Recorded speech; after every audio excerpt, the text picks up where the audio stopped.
नमस्कार, आपका हमारे न्यूज चैनल UK24 न्यूज में स्वागत है। ऋषिकेश में दीवार गिरने से 2 व्यक्ति मलबे में दबे, एक का हुआ रेस्क्यू, दूसरे के लिए सर्च ऑपरेशन जारी। तहसील क्षेत्र में दीवार गिरने से हादसा हुआ है। दीवार के मलबे में 2 व्यक्ति दब गए हैं। ये घटना लक्ष्मण झूला क्षेत्र के 84 कुटिया इलाके की है, जहाँ हादसे की सूचना जिला आपदा नियंत्रण कक्ष को दी गई। आपदा नियंत्रण कक्ष से SDRF को तत्काल घटनास्थल पर पहुंचकर रेस्क्यू अभियान शुरू करने के निर्देश दिए गए। खतरे की जद में जौनसार बावर का खमरौली गांव, स्कूल, अस्पताल और घरों में आई दरारें, मंत्री ने किया स्थलीय निरीक्षण। इन दिनों उत्तराखंड के पहाड़ी क्षेत्रों के कई गांव बरसात और भूस्खलन की मार के चलते खतरे की जद में है। ऐसे कुछ देहरादून के जौनसार बावर क्षेत्र में कालसी विकास खंड का खमरौली गांव में देखने को मिल रहा है। दरअसल बरसात के चलते विकासनगर के अंतर्गत जौनसार बावर के दर्जनों ग्रामीण क्षेत्रों में भूस्खलन के चलते मुख्य मोटर मार्ग, संपर्क मार्ग बाधित हो रहे हैं। वहीं लगातार हो रहे भूस्खलन के चलते सड़कें भी क्षतिग्रस्त होने से परेशानियां बढ़ गई हैं। ऋषिकेश में हिंदू परिवार ने घर में बनाई मजार, धार्मिक संगठनों ने किया हंगामा, पुलिस ने सुलझाया मामला। पुणे की रेती थाना क्षेत्र अंतर्गत तपोवन के एक घर में मजार होने की सूचना पर हिंदू संगठनों ने जमकर हंगामा किया। सूचना मिलते ही पुलिस मौके पर पहुंची। पुलिस ने हिंदू संगठनों को किसी तरह समझाकर शांत किया। परिवार वालों ने घर में बनी मजार के स्वरूप को खुद ही तोड़ दिया, जिसके बाद हिंदू संगठन के लोग लौट गए। काम की खबर, उत्तराखंड में 15 दिन में स्वीकृत होंगे भवनों के नक्शे, ये है निवेश और रोजगार का लक्ष्य। उत्तराखंड राज्य को साल 2025 तक सशक्त उत्तराखंड बनाए जाने को लेकर मुख्यमंत्री पुष्कर सिंह धामी लगातार विभागों की समीक्षा बैठक कर रहे हैं। इसी क्रम में बुधवार को मुख्यमंत्री पुष्कर सिंह धामी ने आवास एवं शहरी विकास विभाग की समीक्षा बैठक की। बैठक के दौरान मुख्यमंत्री पुष्कर सिंह धामी ने अधिकारियों को निर्देश दिए कि प्रदेश के विकास प्राधिकरण के माध्यम से आवासीय भवनों के नक्शों की स्वीकृति के लिए सिंगल विंडो सिस्टम बनाया जाए, ताकि 15 दिन के भीतर आवासीय भवनों के नक्शे स्वीकृत हो जाएं।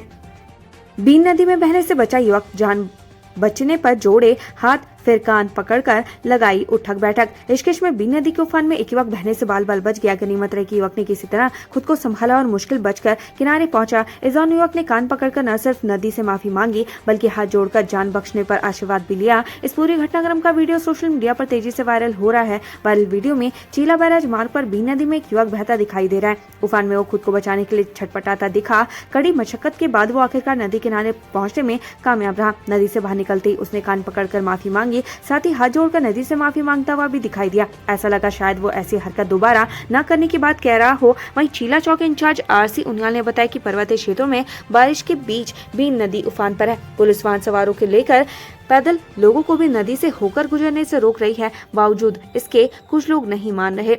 पौड़ी जिले में लंपी वायरस का कहर, अब तक 40 मवेशियों की मौत। पौड़ी जिले में लंपी वायरस फिर से पैर पसारने लगा है। आलम यह है कि अभी तक 40 मवेशियों की जान जा चुकी है। ऐसे में जिनकी आजीविका पशुपालन पर टिकी हुई है, उन्हें काफी नुकसान झेलना पड़ा है। उनके सामने आजीविका चलाने का संकट पैदा हो गया है। STF और पुलिस ने किया अवैध हथियारों की फैक्ट्री का भांडाफोड़, 2 तस्कर गिरफ्तार।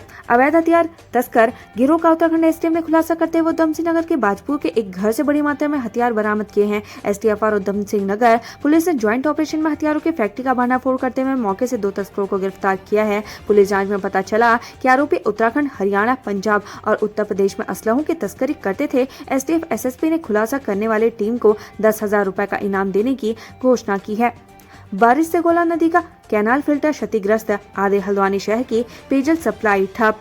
काठगोदाम और हल्द्वानी क्षेत्र में भारी बारिश के कारण कई सड़कें और नहरें क्षतिग्रस्त हो गई हैं। बारिश ने गौला बैराज के कैनाल फिल्टर को भी क्षतिग्रस्त कर दिया। इससे हल्द्वानी शहर की आधी आबादी को पीने का पानी नहीं मिल रहा है। शहर की पेयजल व्यवस्था सुचारू रूप से करने के लिए जल संस्थान और जिला प्रशासन लगा हुआ है। बताया जा रहा है कि पेयजल व्यवस्था ठीक होने में कई दिन लग सकते हैं। ऐसे में हल्द्वानी शहर की आधी आबादी के सामने पानी पीने का संकट खड़ा हो गया। फिलहाल जल संस्थान टैंकरों के माध्यम से लोगों के घरों तक पानी पहुंचा रहा है। हल्द्वानी लहूलुहान हालत में मिली बालिका से हुई थी दुष्कर्म की कोशिश, अज्ञात के खिलाफ मुकदमा दर्ज। कोतवाली क्षेत्र अंतर्गत मंगलवार को 12 वर्षीय बालिका के साथ हुए जघन्य अपराध के मामले में पुलिस ने बालिका के पिता की तहरीर पर अज्ञात के खिलाफ मुकदमा दर्ज कर लिया है। हल्द्वानी कोतवाली में दुष्कर्म और हत्या का प्रयास संबंधित विभिन्न धाराओं में मामला दर्ज किया गया है। पूरे मामले में पुलिस आरोपी की तलाश में जुटी हुई है। कमाल का क्लासरूम, राइंका टिकोची में छत के नीचे छाता, छाते के नीचे हो रही पढ़ाई। साल 2019 की आपदा के बाद राजकीय इंटर कॉलेज टिकोची के हाल बेहद खस्ता है। अभी तक स्कूल का भवन नहीं बन पाया है। वैकल्पिक तौर पर बनाए गए 3 अतिरिक्त कमरों में कक्षाएं संचालित की जा रही हैं, लेकिन हाल ये है कि बारिश आने पर पूरी छत टपकने लगती है। ऐसे में छात्रों को मजबूरन छाता लगाकर पढ़ाई करना पड़ रहा है। चादर और लकड़ी से बनाए गए अस्थायी कक्षों में छात्र अपने भविष्य संवारने में जुटे हैं, लेकिन सुध लेने वाला कोई नहीं है। उत्तराखंड में प्रमोटी IPS ऑफिसर्स को अलॉट हुए बैच, सीनियरिटी हुई तय। उत्तराखंड में प्रमोटी IPS अधिकारियों की सीनियरिटी तय हो गई है। भारत सरकार के गृह विभाग की तरफ से जारी पत्र के साथ ही राज्य के 7 प्रमोटी अधिकारियों को बैच अलॉट कर दिए गए हैं। नवनीत भुल्लर और मणिकांत मिश्रा को 2015 का बैच अलॉट किया गया है। इसके अलावा बाकी 5 अधिकारियों को 2016 के बैच अलॉट किए गए हैं। राज्यपाल गुरमीत सिंह ने राष्ट्रपति द्रौपदी मुर्मू से की मुलाकात। उत्तराखंड से जुड़े कई मुद्दों पर हुई चर्चा। राज्यपाल लेफ्टिनेंट जनरल गुरमीत सिंह ने बुधवार को नई दिल्ली में राष्ट्रपति द्रौपदी मुर्मू से शिष्टाचार भेंट की। इस दौरान उत्तराखंड प्रदेश के विभिन्न सामायिक विषयों पर भी चर्चा की गई। उन्होंने राष्ट्रपति को मानस खंड मंदिरमाला मिशन पर आधारित कॉफी टेबल बुक भेंट की। राज्यपाल ने राष्ट्रपति को वर्तमान में गतिमान चारधाम यात्रा और दिसंबर में प्रस्तावित इन्वेस्टर समिट के लिए भी आमंत्रित किया है। विश्वविद्यालयों को एक हफ्ते में वार्षिक प्लान तैयार करने के निर्देश। 14 अगस्त के बाद नहीं होंगे एडमिशन। उत्तराखंड में राजकीय विश्वविद्यालयों में शैक्षिक गतिविधियों को समयबद्ध करने के लिए शैक्षिक कैलेंडर जारी किया गया है। इस दिशा में शैक्षिक कार्यक्रमों के तहत प्रवेश प्रक्रिया से लेकर परीक्षाओं के परिणाम तक को भी समय से जारी करने के दिशा निर्देश जारी हुए हैं। मामले में उच्च शिक्षा मंत्री धन सिंह रावत ने अधिकारियों को जमकर फटकार लगाई। साथ ही आदेश के बावजूद शैक्षिक कैलेंडर को प्रभावी तरीके से लागू नहीं करने पर नाराजगी जाहिर की है। गर्भगृह में विराजमान हुए रुद्रेश्वर महाराज, जयकारों के साथ गूंजा मंदिर परिसर।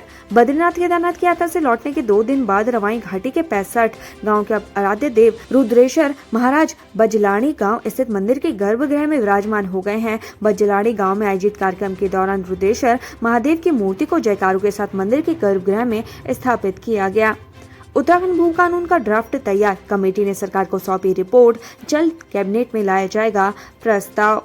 उत्तराखंड में यूनिफॉर्म सिविल कोड के बाद भू कानून लागू किए जाने का मामला तूल पकड़ता जा रहा है। बुधवार को उत्तराखंड राज्य आंदोलनकारियों ने प्रदेश में भू कानून लागू किए जाने की मांग को लेकर मुख्यमंत्री आवास कूच किया। इससे पहले भी राज्य में समय समय पर भू कानून को लागू किए जाने की मांग उठती रही है। वहीं उत्तराखंड की धामी सरकार यह पहले स्पष्ट कर चुकी है कि प्रदेश में सख्त से सख्त भू कानून लागू किया जाएगा। रुद्रप्रयाग में 30 घंटे बाद खुला केदारनाथ हाईवे, देवीधार के पास लैंडस्लाइड से हो गया था बंद।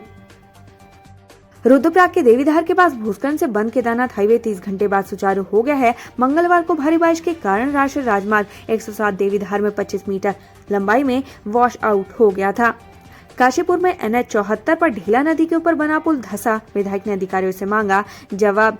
उधम सिंह नगर में भारी बारिश के कारण काशीपुर में नेशनल हाईवे 74 पर ढीला नदी के ऊपर बना पुल धंस गया है। पुल धंसने से ट्रैफिक को डाइवर्ट किया गया है। SDM का कहना है कि ढीला नदी का अप्रोच नीचे बैठ जाने के कारण पुल धंसा है। कॉर्बेट नेशनल पार्क में रैप्टर प्रजाति के संरक्षण पर जोर, गिद्धों और चीलों की हो रही गणना। विश्व प्रसिद्ध जिम कॉर्बेट नेशनल पार्क वन्यजीव और जैव विविधता के लिए जाना जाता है। यहाँ कई विलुप्त प्रजातियों के पक्षियों और जीवों का बसेरा भी देखने को मिलता है। इन पक्षियों के झुरमुट में रैप्टर यानी शिकारी पक्षी भी शामिल है, जिनकी गणना कॉर्बेट पार्क प्रशासन विश्व वन्यजीव कोष के सहयोग से कर रहा है, ताकि गिद्धों और चीलों की संख्या का पता लगाया जा सके।